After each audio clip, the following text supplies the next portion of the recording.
Hello, this is Renew Education. We are looking at another case study here I call nerve plus ridge. The reason why I'm calling this nerve plus ridge is because it's number 19 right here.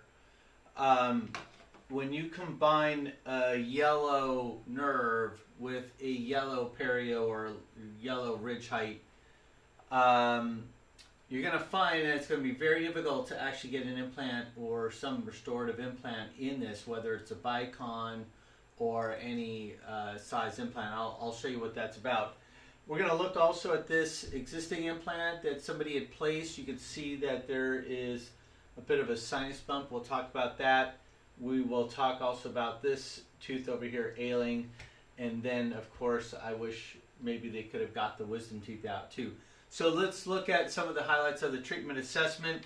Treatment assessment says to me yellow facial bone, a yellow IA nerve, a yellow perio, orange sinus, yellow failing front teeth. The front teeth here looked a bit chipped, and you can see there's fillings going on right up here all across those front teeth. So let's look closer at the CT here. We'll look at it from this number 19 perspective, so we can talk about how that turns out to be a very difficult situation. At first, it's kind of looking like the nerve is pretty far down, and that might be true, but the bone is a bit dense, but you can see the nerve pretty easily. You don't have to do any fancy stuff to find it, mainly because the nerve is here and the bone has a certain amount of density to it, and that density is not bad. It's pretty strong, pretty hard, pretty typical lower jaw type bone density, so I didn't even rate that for you as a highlight. But here we go. Let's look at, this is the mesial root here, and here's the nerve. So if we look at the facial plate here, it kind of gets a little bit thin here, but here's the lingual wall. Let's go off that, and I'm going to draw a line here. I'm just going to go straight across to where I imagine that bone is going to end up. So if you graft this or don't graft this, that facial plate is important, but that's not going to be, I'm not going to talk about grafts at this point. There's plenty of other types of discussions we have about that. But here's where the nerve is. I'm going to go right on the top of the nerve. I'm going to go right up here. So if that's 10 millimeters, you've got an 8 millimeter implant placement, which would work. That would be fine. Your drill is going to come pretty darn close. You got to remember your drills are going to go to about a millimeter or more, typically past the osteotomy. So if this is an 8x5, I can put in there. You got to realize your drill is going to come right on top of that nerve. You're going to want to place the implant a little bit below wherever you think that bone is going to be. And in this case, I would graft this, and I, at the time of extraction, let that heal, and then give it 4 months so I can look and see where that bone height actually ends up, because I am this close to the nerve. So if you do not have a CT, this is critical that you have a CT before doing a case like this. I can't stress that more. I think I say this quite often. If I haven't said it enough, you need a CT to be doing implant cases. There's no doubt about it. Do not do implants without a CT. So you have this shot, this look, and you know where the nerve is, and you know now where the ridge height is because it had already been extracted and grafted. So now you know just how close you're going to be with the nerve to the ridge height of the bone. So will an 8 millimeter implant work here? Very questionable. I think it will if you take a sinus drill and you take care of that so that's not end cutting. This is not a bad placement, actually staying in that mesial root. One of the things I have a concern about this case here is when you look at the actual bone here, you've got a fenestration going on. So are you going to get the ridge height that you want out of this? The roots look a bit bulbous at the end. Could possibly be a very difficult extraction just because of the bulbous roots. And yeah, that might be a bit of a challenge. So you'll have to take a look at that when you graft and when you save that. So let's take a look at this tooth here. This is number 14. Was not done here, but I like what I see. It looks like a crestal approach, a sinus lift. I don't know the story, but it was probably done in two versions, meaning that it was extracted first and then you had some bone placed and helped, and then it was pushed up and sealed with the implant. One of the doctors probably have checked this implant as restored it already, but that looks really pretty appropriate. That looks exactly what you would want. You have this ball of bone going up around it.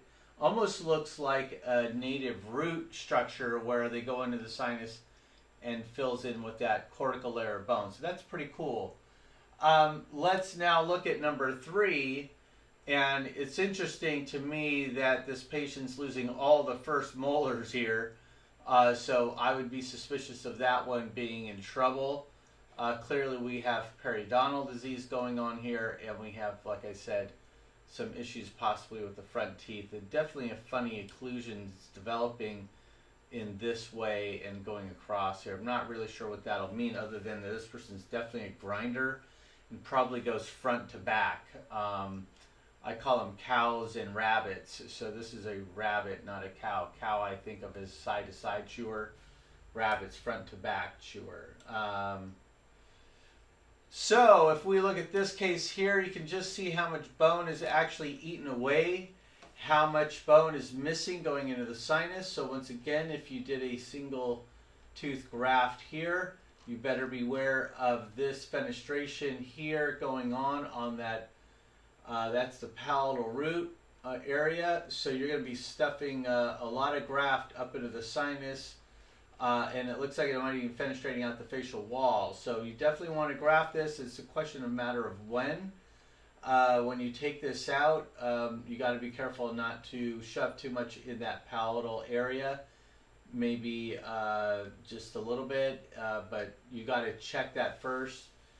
Make sure that they don't have a fenestration there. So here's one of the problems we have.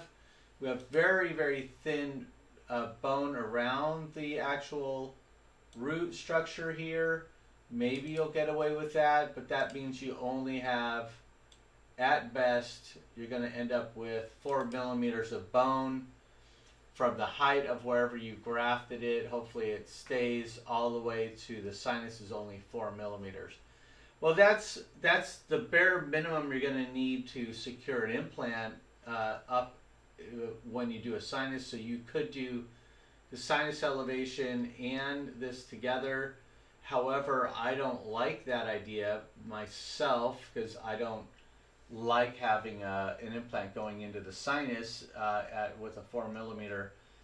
I like to do what we call a double bump graft here. So I would graft probably the facial root system here. I would probably just put, I don't know, this is a tough one because I got to check that before you do any grafting there. You got to be very light. Look how thin that bone goes over there on those roots on the facial side. The other problem you have is how much healing is going to go on here. It's going to need a lot of healing that's happening here. So let's go back here, and yeah, so this is a tricky one based on how much destruction's gone on. If you only had a Panorex x-ray, your problem is that you only think the problem is right here. You actually don't think that there's a problem there. If I go right down that middle here, that's where we're seeing all the problems. The bone is so eaten away in the lingual wall. or on the palatal palatal root has such destruction. This is a tough one. So definitely got to have a CT to look at this one. Unfortunately, this is going to take quite a long time to have that reconstruction happen. You are going to have a tooth missing here for quite some time. You could always look at the second molar position too, just to kind of get a gauge as to how much bone or what that looks like. And it looks like something was going on here too. This is the second molar site, and I'm not really clear. Is that, very, very thin bone? And then as I come closer, is that a graft that somebody did? I'm not sure. Maybe somebody left the root. I'm not really even clear what's going on here. But it healed very poorly after the extraction of the second molar, and you can bet that it's not going to heal all that well on the first molar. So, is there anything else about this case? Not much. I think we kind of hit that one enough. Yeah, so this one is the nerve or the sinus over here. This is very difficult. This is difficult. But when you look at the Panorex x-ray here, it doesn't look so bad. So make sure you have a CT. Make sure you evaluate these things appropriately, because they can be deceptively, deceptively easy just looking at a pano. But one of my worries on this one is just looking at the crunchy nature of the bone.